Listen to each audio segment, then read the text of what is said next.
Praise lord. પ્રભુ ઈસુ ખ્રિસ્તના પુનરુત્થાન બાદ ઈસુના શિષ્યો અને મરિયમ એ પ્રભુ ઈસુને ઓળખી શક્યા નહીં.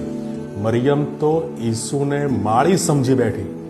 અને લુક 24મા અધ્યાયમાં એમ્મોસના માર્ગમાં જતા બે શિષ્યો કલ્યુપાસ અને તેનો મિત્ર તે પણ ઈસુ ખ્રિસ્તને ઓળખી શક્યા નહીં. પણ જ્યારે પ્રભુ ઈસુએ રોટલી લીધી અને સ્તુતિ કરીને ભાંગીને તેઓને આપી ત્યારે તેઓની આંખો ઉઘડી અને તેઓએ ઈસુને ઓળખ્યા. શિષ્યોને ઈસુને ઓળખવામાં મુશ્કેલી પડી. શું આપણને ઈસુને ઓળખવામાં મુશ્કેલી પડે છે? શું આપણને પ્રભુ ઈસુની સ્પષ્ટ ઓળખ, સમજ અને સંબંધ છે?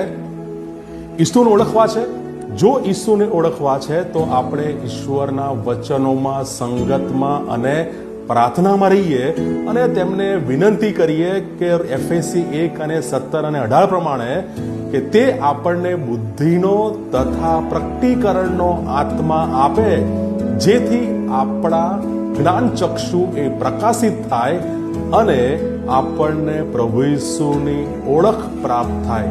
God bless you.